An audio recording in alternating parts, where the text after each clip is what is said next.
बिस्मिल्लाहिर्रहमानिर्रहीम अस्सलाम वालेकुम। दोस्तों, आपको बड़ी खबर से आगाह करते चलें कि पाकिस्तान को इंग्लैंड के हाथों मुल्तान टेस्ट में इबरतनाक शिकस्त। पाकिस्तान इंग्लैंड से दूसरा टेस्ट मैच भी और टेस्ट सीरीज़ भी हार गया।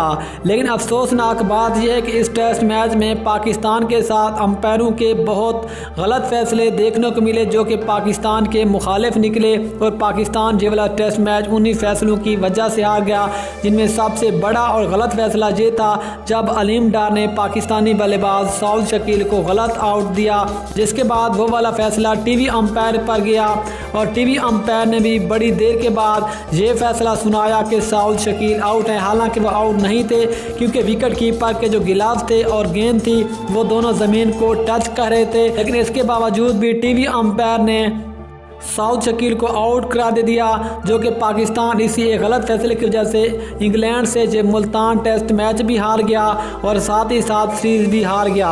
क्योंकि अगर इस टेस्ट मैच में अंपायरों का ये वाला एक गलत फैसला ना होता तो शायद पाकिस्तान ये वाला टेस्ट मैच जीत चुका होता।